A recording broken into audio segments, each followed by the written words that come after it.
अस्सलाम वालेकुम रहमतुल्लाहि व बरकात।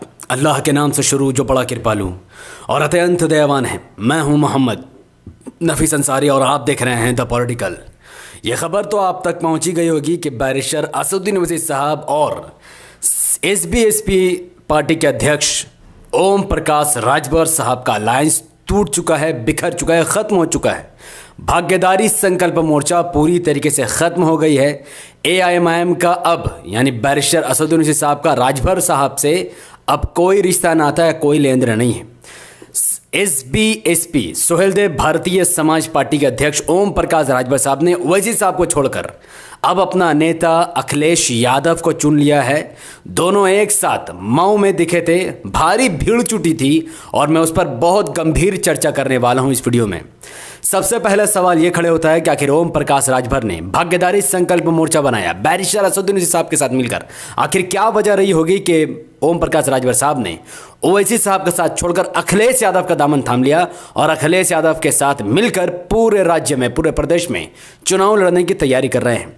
इसका सबसे बड़ा रीज़न है उत्तर प्रदेश के 20% मुसलमानों का मुत्तहिद ना होना। जाहिर है कि आज भी उत्तर प्रदेश के 19 से 20% मुसलमान आज भी मुत्तहिद नहीं हैं और अपना वोट एमआईएम को डालने के लिए रेडी नहीं है। उन्होंने अपना लीडर बैरिस्टर ओवैसी साहब को अपना लीडर नहीं चुना है। यही वजह है कि मुसलमानों को इसका बहुत बड़ा नुकसान सहना पड़ रहा है। एक तस्वीर मऊ के उस सम्मेलन से वायरल हुई जहां पर अखिलेश यादव और एसबीएसपी के नेता ओम प्रकाश राजभर साहब वहां पर सम्मेलन कर रहे थे, एक बहुत बड़ी जनता को संबोधित कर रहे थे। उस तस्वीर में पूरे प्रदेश के लोगों ने देखा कि कैसे 7% का लीडर, यादवों का लीडर अखिलेश यादव और 3% आबादी वाला राजभर कम्युनिटी का लीडर एक साथ फ्रंट ऑफ द फेस सबसे आगे मंच पर बैठ के एक दूसरे से अपनी हिस्सेदारी का बात कर रहे हैं। वही उत्तर प्रदेश का 19% मुसलमान अपना लीडर न चुनने की वजह से 19% मुसलमानों का जो नेतृत्व यादव कम्युनिटी से कर रहे हैं, उन मौली साहब को पीछे धकेल दिया गया है। पीछे बैठाकर उनका और उत्तर प्रदेश के 19% मुसलमानों का अपमान किया गया है।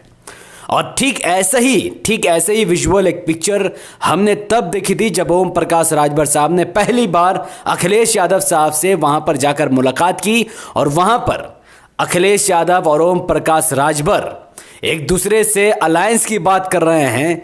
यानी 3% रखने वाला राजभर कम्युनिटी का लीडर अखिलेश यादव से, 7% कम्युनिटी वाले अखिलेश यादव से अपना हक मांग रहा, अपना हिस्सेदारी मांग रहा है। ताल ठोक कर, सीना ठोक कर कह रहा है कि हमें इतना सीट चाहिए, हमें इतने सीटों पर लड़ना है, हमसे अलायंस करो, हम तुमसे अलायंस करेंगे। लेकिन वहां पर 19% मुसलमानों का प्रतिनिधित्व करने वाला कोई मौजूद नहीं था, कोई नेता मौजूद नहीं था, कोई मसीहा मौजूद नहीं था और वो कुर्सी खाली रह गई। इसका जिम्मेदार सिर्फ और सिर्फ उत्तर प्रदेश के वो 19% मुसलमान हैं जो आज भी अपना नेता बैरिस्टर ओवैसी साहब को मानने तैयार नहीं है।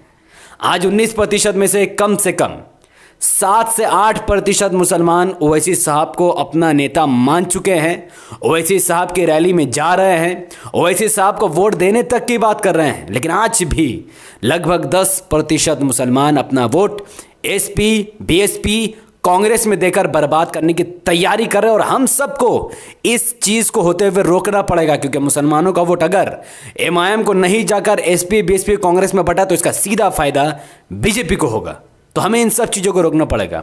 ओम प्रकाश राजभर साहब की एक बात मुझे बहुत ख़राब लगी कि जब उन्हें एमआईएम से अलायंस उन्होंने तोड़ ही दिया, एमआईएम से उनका नाता ख़त्म हो गया, तो बार बार मऊ में जो जनसभा को उन्होंने संबोधित किया, जो महान रैली का आयोजन किया था, उसमें वो उस भीड़ में अधिकतम हिस्सा बैरिस्टर असदुद्दीन ओवैसी साहब के मानने वालों का था। क्योंकि ओम प्रकाश राजभर साहब एक हफ्ते से यह बात कह रहे थे कि 2 हेलीकॉप्टर उड़ेगा, अखिलेश ओवैसी एक साथ एक मंच पर नजर आएंगे, ऐसा वो इशारा दे रहे थे। मीडिया बार बार ओम प्रकाश राजभर से पूछ रही थी कि क्या उसमें ओवैसी साहब रहेंगे। उन्होंने बार बार इस जवाब को सीधे ढंग से नहीं दिया, बल्कि कह रहे थे कि वो आपको 27 तारीख को पता चलेगा। जबकि 27 तारीख को बैरिस्टर ओवैसी साहब का दौरा मुजफ्फरनगर में था। उन्होंने वहां से अपनी रैली का, अपनी जनसभा को संबोधित किया, लेकिन ओम प्रकाश राजभर ने ओवैसी साहब के नाम पर झूठी भीड़ जुटाई और यहां पर ओवैसी साहब को न्योता तक नहीं दिया गया कि वो वहां जाएं, क्योंकि अलायंस ही नहीं हुआ अखिलेश ओवैसी साहब का। अखिलेश और ओवैसी साहब का अलायंस नहीं हुआ। तो अब सवाल यह पैदा होता है कि बैरिस्टर असदुद्दीन ओवैसी साहब का क्या होगा। तो बैरिस्टर असदुद्दीन ओवैसी साहब से जब इसके बारे में पूछा गया तो उन्होंने कहा कि हाँ, हमारी कोई भी अलायंस अखिलेश यादव या भागीदारी संकल्प मोर्चा से अब नहीं रही। अखिलेश यादव से बार बार कहने के बावजूद भी वह ओवैसी साहब से अलायंस करना नहीं चाहते, क्योंकि उनको डर है कि उनका हिंदू वोट पिछड़ जाएगा, खसक जाएगा। और उनको यकीन है कि वो 19% मुसलमान जिसके लिए कभी अखिलेश यादव ने काम नहीं किया, वो 19% मुसलमान जिनके सामने मुजफ्फरनगर का दंगा होता रह गया, अखिलेश यादव नहीं रोक पाए, वो 19% मुसलमान डर कर, बीजेपी से डर कर अखिलेश को वोट देगा। यही वजह है कि अखिलेश यादव ओवैसी साहब से वोट नहीं, अलायंस नहीं करना चाहते और अपनी मुसलमानों को, उनकी हिस्सेदारी, उनकी क़यादत को एक्सेप्ट नहीं करना चाहते हैं। तो अब ओवैसी साहब का क्या होगा? तो ओवैसी साहब ने कहा कि उनकी बात फिल वक्त अखिलेश यादव के चचा शिवपाल यादव से हो रही है और शिवपाल यादव से बहुत क्लोज है कि उनसे बहुत जल्द गठबंधन हो जाए। बैरिस्टर ओवैसी साहब ने शिवपाल यादव से मुलाकात भी की है और अपने सीट इलेक्शन लड़ने की बात भी कही है।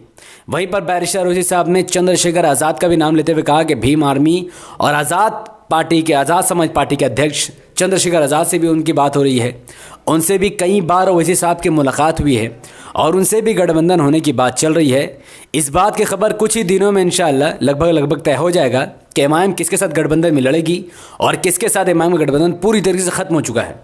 लेकिन जो एमआईएम के समर्थक इस वीडियो को देख रहे हैं, जो एमआईएम के सपोर्टर जिनका दिल ओवैसी साहब के लिए धड़कता है, कौम के लिए धड़कता है, इंसाफ और संविधान के लिए धड़कता है, उनके लिए यही खुशखबरी है कि चाहे अखिलेश अलायंस करे या ना करे, मायावती अलायंस करे या ना करे, या फिर राजभर साहब वापस आए चाहे ना आए, भीम आर्मी के अध्यक्ष या शिवपाल यादव अलायंस करे या ना करे, बैरिस्टर ओवैसी साहब ने साफ तौर पर कहा है कि वो कांग्रेस और बीजेपी को छोड़कर किसी से भी अलायंस कर सकते हैं, लेकिन कांग्रेस और बीजेपी से अलायंस एमआईएम का कतई नहीं होगा, क्योंकि कांग्रेस ही बीजेपी है और बीजेपी ही कांग्रेस है।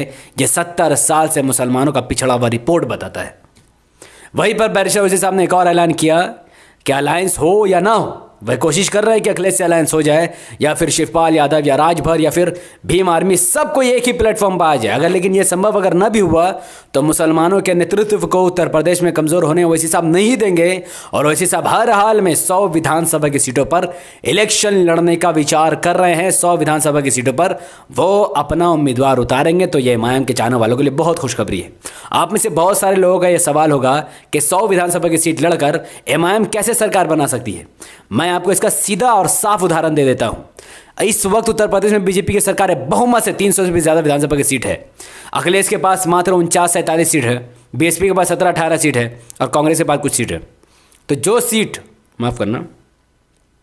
सीट बीजेपी के पास है, उनको यादव, राजभर, उनको यादव, दलित और जितना भी हिंदू सबका वोट मिला। लेकिन जो सीट यादव कम्युनिटी के पास है, एसपी के पास है, ये पूरा मुस्लिम वोट से ही मिला है। तो मुस्लिम वोट यादव को जब उन्होंने वोट दिया तो बीजेपी सीधा सीधा जीत गई, क्योंकि यादव कम्युनिटी या हिंदू एसपी के साथ खड़ा नहीं था।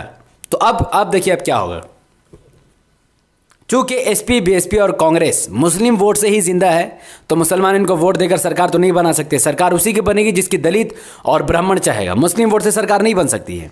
लेकिन एमआईएम के 100 विधानसभा की सीट इलेक्शन लड़ने से सपोज टू बी अगर एमआईएम 20 विधानसभा की सीट जीत जाए, भी प्रैक्टिकल में बात कर रहा हूं, अगर एमआईएम 20 विधानसभा की सीट जीत जाए तो सरकार भी बन सकती है और एमआईएम का डिप्टी या सीएम बन सकता है। सीएम भी और डिप्टी सीएम भी कैसे? सपोज कीजिए कि अखिलेश यादव 403 विधानसभा की सीटों में, पहले क्लियर हो जाए कि 202 सीट में सरकार बननी है। इसको अपना माइंड में बैठा लो कि उत्तर प्रदेश में 403 एमएलए सीट है, 202 सीट जीतने वाला अपनी सरकार बनाएगा। अब अगर अखिलेश यादव कम से कम 150 विधानसभा की सीट जीत जाए और कम से कम 30 विधानसभा की सीट ओम प्रकाश राजभर सीट जीत जाए, कितने हुए? 180, ठीक हो गया भाई। और उसके बाद एमआईएम कम से कम 22 सीट जीत जाए, ठीक हो गया। अब मुझे ये बताओ कि अखिलेश यादव को सरकार बनाने के लिए सपोर्ट की ज़रूरत पड़ेगी, उन्हें 20-22 सीट ज़रूरत पड़ेगी ना भाई। तो अखिलेश यादव बीजेपी के पास जाएगा कि एमआईएम के पास आएगा? आप सबका जवाब मुझे कमेंट पर चाहिए। अगर अखिलेश यादव 152 विधानसभा की सीट जीत जाए, ओम प्रकाश राजभर साहब 30 विधानसभा की सीट जीत जाए, ये टोटल 182 सीट हो गई। अब भी 20 सीट चाहिए सरकार बनाने के लिए और एमआईएम 20 सीट जीतकर अभी खामोश है। तो क्या अखिलेश यादव जो बीजेपी 100 सीट जीतेगी उसके पास जाएंगे या फिर एमआईएम के पास आएंगे? इसका जवाब आप बखूबी जानते हैं। तो यही एक तरीका है कि अलायंस पहले हो चाहे बाद में फ़र्क नहीं पड़ता है। मुसलमान अगर मुत्तहिद होकर एमआईएम को 20 सीट भी दे दे, 22-25 सीट भी दे दे, तो अखिलेश यादव को झक मार कर एमआईएम के पास आना होगा। और जब वो एमआईएम के पास आएंगे कि भैया हमारी सरकार बनाओ, तो हमें 20 सीट की ज़रूरत है, 22 सीट की ज़रूरत है, तो एमआईएम कहेगी हमें हमारे डिप्टी सीएम दो और सरकार बना लो, हमारा समर्थन आपके साथ है।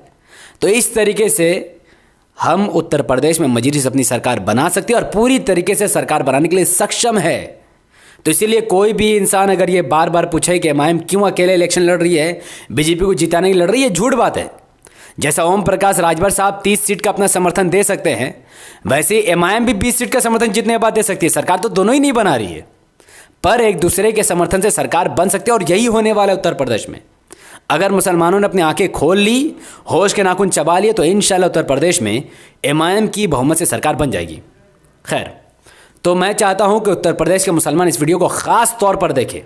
उसके लिए आपको इस वीडियो को लाइक करना होगा, इसके लिंक को व्हाट्सएप, फेसबुक, इंस्टाग्राम में शेयर करना होगा, अपनी बातों को कमेंट पर रखना होगा कि आप एमआईएम के साथ हैं या फिर एसपी, बीएसपी, कांग्रेस में अपना वोट को बांटने वाले हैं और बीजेपी को फ़ायदा पहुंचाने वाले हैं। तो इसका बाद का फैसला आप खुद कमेंट में देकर मुझे बता सकते हैं। हमारे यूट्यूब चैनल द पॉलिटिकल को सब्सक्राइब करें, बेल आइकन को हिट कीजिए, मुझे अपनी दुआ में याद रखिए। जिनको फेसबुक पर वीडियो देखना पसंद हो, हमारे Facebook page the political news को लाइक और फॉलो ज़रूर करें। और इसका लिंक इसी वीडियो के डिस्क्रिप्शन में है, या फिर आप सीधा फेसबुक पर द पॉलिटिकल न्यूज़ लिख कर भी यही फ़ोटो और यही थंबनेल सब लगा हुआ होगा, आप उसे फॉलो लाइक करके फेसबुक पर वीडियो का आनंद ले सकते हैं।